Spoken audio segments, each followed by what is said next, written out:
There was a period in early 2023 where I went around on the Steam market looking for certain items I believed that could have gone up in price over time, hoping to make profit so long as I kept them long term.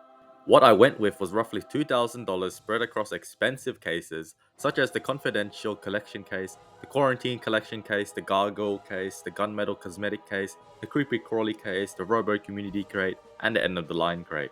Not too long after, I completely forgot about them until a year had passed, and they did go up in price a little bit, but not as much as I'd expected. I made around like $600 to $700, but I 100% knew that this strategy wasn't for me because I'm confident in my ability that I could have easily made more than 35% profit in 1 year just by trading normally. However, for some people, you may like the very passive approach of investing to make profit. So I've compiled up my top TF2 investment picks for 2025 for you to consider if you choose to be an investor. And disclaimer, this is just my opinion. I'm not going to be liable for any losses you may occur as a result of this video, nor am I trying to intentionally pump the prices of items mentioned in this video. Invest at your own risk. Number 1. Cases and crates. So the strongest advantage that cases and crates have is that there is a limited supply of them, as no more can be added into the game and they're unboxable, which means they'll be consumed. So it's not only that no more can be added to the game, the supply is constantly going down as people unbox cases and crates for the items inside. But obviously not every case and crate will be profitable, as some could have too much supply or not enough demand. It depends on the strategy you go for, but any investment works for long-term investors, and cases work better for shorter-term investors.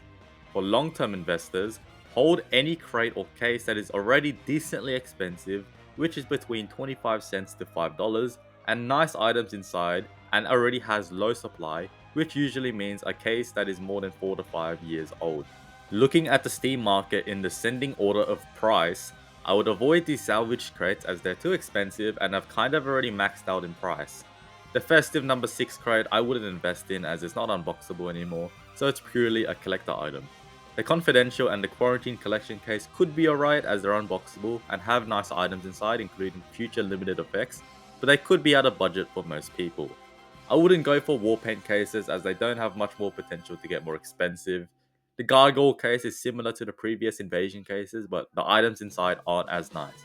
I'd also pretty much skip over every crate series except for 82, 83, 84, and 103 as they are considered profitable crates to open and have quite a bit of demand while still being relatively cheap except for 83. I think the Gunmetal case, Creepy Crawly case, the Robo Community crate, End of the Line crate, Violet Vermin case, Tough Break Cosmetic case, and Mayflower case can be really good options. If you're really willing to wait for years, the Blue Moon Cosmetic case, Rainy Day Cosmetic case, and Winter 2017 Cosmetic case are very cheap right now and could multiply in price in the very long term, but it literally takes like 3+ years. I wouldn't go for the Jungle Jackpot or Infernal Reward Warpaint cases because they still drop from contracts, and I don't see Valve removing those anytime soon. For shorter term investors who are willing to wait upwards of a year, should consider case investments and sell during summer, Halloween, and Christmas updates, as the unusuals inside can have limited effects, boosting case prices during the events. Cases between 20 cents to $2 are perfect for this. My favorite choice is the Tough Break Cosmetic case, which has a clear history of cycles where it spikes up in price during these times and it can be easy profit. But honestly, any of these cases can work well too. Number 2. Rare Scarce Crate Items. Now this is especially for long-term investors with a lot of cash to spare, willing to passively wait for years for their return. I think it'd be a solid idea if you were to invest in the items that are found inside of these expensive cases that are very popular but in low supply. Yes, it's possible that supply can still go up, but the rate at which it will still go up will decrease as people unbox more cases and decrease the remaining supply of the expensive cases. My recommendations, which can include strange or non-strange, are the Potassium Bonnet, the Catastrophic Companions, the Bat Saber, the Corona Australis, the Geiger Counter, and the Starduster. Salvage crates themselves may be a mediocre investment, but the contents inside, such as the Strange Gunslinger, Strange Machina, Strange Construction PDA, Strange the Original, and Strange Bacon Grease, can be worth considering if you find a somewhat steady increase over the years, which seems like it's continuing. You could even try some of the nicest skins in the expensive war paint cases, as they'll probably continue to go up as supply has been discontinued for years. This can include the rainbow skins, the jazzy skins, Miami element skins, just to name a few. Number 3, Unusualifiers. This one is a very simple investment that works primarily best for short-term investors willing to wait under 1 year for solid returns. You're going to pick a variety of unusualifiers that cost more than $10. We want it to be more than $10 for two reasons. Supply for when selling that would lead to high competition, and more expensive unusualifiers have more demand. We want a variety of unusualifiers as it'll be easy to sell 15 different unusualifiers at once rather than 15 of the same one. Pick the taunts you're going to flip that are preferably popular, have infinite looping, ore class, and you can move around in. Once you know what you're going to buy, try to time the market to buy the unusualifiers at the cheapest price during the year, which is usually between January to June. Then hold onto them for months until summer, Halloween, and Christmas roll around with limited effects. You do not want to apply them, but just sell them when these updates roll around, as the prices are very likely to spike up in price, and that's your opportunity to sell. If, let's say, the summer update was poorly received by the community and the unusualifiers don't go up in price that much, just simply wait until Halloween or Christmas to sell. Using this method myself just by flipping unusualifiers that haven't sold in a while, I easily made up a 50% profit on most unusualifiers with little effort. All I did was buy them off trading bots or the Steam community market and then listed them on marketplace.tf, and despite selling slowly, I literally made hundreds of dollars for literally less than 20 minutes of effort. Number 4, Paint. This method is friendly towards short-term investors that are willing to wait less than a year, and you can expect to get upwards of 60 to 70% profit in that time frame. This is a simple investment that has pretty much always worked for the past 11 or 12 years at this point.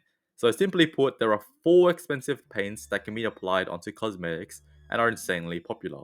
These are black, known as a distinctive lack of hue; white, known as an extraordinary abundance of tinge; lime, known as the bitter taste of defeat and lime; and pink, known as pink as hell.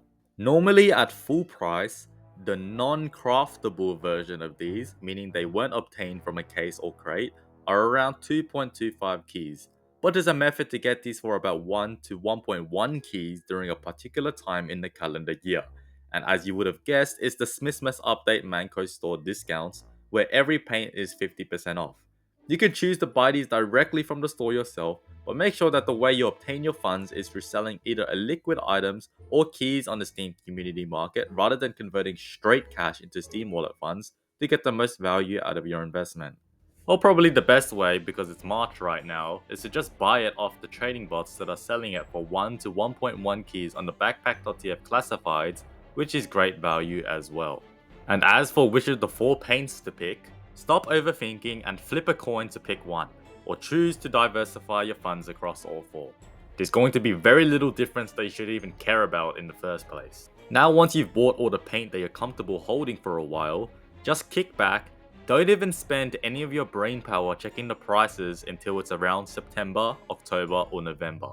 When it's around that time of the year, the price of paint should have gone up a lot by now just before the next sale hits, and you should immediately sell once they are over 2 keys. Maybe if you're greedy or fearful, you can go for more than 2 keys or under, but please make sure to sell before at least 1 month before the next Christmas sale, where the price will plummet again.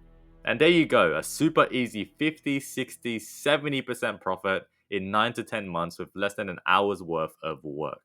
Number 5, Enchantment Eternaweens. The Enchantment Eternaween is a tool item. It is represented by a blood-splattered spellbook, a plain pumpkin, and a pumpkin bomb sitting atop a stone block. This item can be used to enable the use of Halloween/full moon restricted items on a registered server for 2 hours, though the effect only activates after a successful vote. The item is consumed after the effect elapses. Voting must be enabled on servers for the tool to activate. Successfully passing a vote triggers voice lines from Marasmus. Although it kind of seems insignificant as it only enables Halloween on a server for a little while, the reason for why this is getting more expensive is because of the limited supply. I couldn't find much information about when they were discontinued, but I'm pretty sure it was either 2015 or 2016, which is nearly 10 years ago. And despite there being over 400,000 in existence, with only a few thousand being consumed every year, most of this supply is just in dead backpacks. And the prices continue to rise from less than 1 refined to over 15 as of today, and it's a worthwhile investment to consider. This is best for long term investors, and the ceiling for how high the price could get depends on when you want to sell. Number 6, limited one of one unusuals. So many people keep asking me if they could buy an unusual hat they like and if it will go up in price rather than just trading, and it screws them over big time. But there is a certain amount of criteria that has to be met for this investment opportunity to become a reality. Of course, you're going to have to be very patient, so this is not a good strategy for short term investors. You need to find an aesthetic hat which comes from a case, and you need to find this aesthetic hat with a very desirable limited effect, meaning it was only unboxable during a previous event and it's never to be unboxable again. The hat in question has to be very low supply. I'm talking if it has more than 3 in existence, then it's probably not good enough. And bonus criteria that can help you hold on to this hat for a while is if you really like it and love playing with it in TF2, since you're less likely to sell something that has sentimental value to you. An example of one hat that I have is the Vex Volcanix Rotation Sensation. It's a very aesthetic hat that people love. The effect is pretty good, not exceptional, but it does the job. The hat is one of two forever, since it was only available during the 2020 Halloween event, unboxing the gunmetal case, and although I don't play with it, I'm a very big trader that can just hold on to it for a while. And even like since a year ago, the buy order price is higher than what I've paid for the hat. Now it's just a matter of me getting rid of it, and I'll make a huge amount of profit passively. So that is my list of the best TF2 investments for 2025 if you choose to do so. Remember that trading is more profitable and rewarding, but for some people, opting for investing can be better for their situation. We went over long term investments, short term investments, and ones that could go in both depending on when you decide to sell. Remember to check out the school group in the top of the description. Please like, subscribe, turn on notifications, and leave a comment on your experience in investments, and I'll catch you next time. See ya!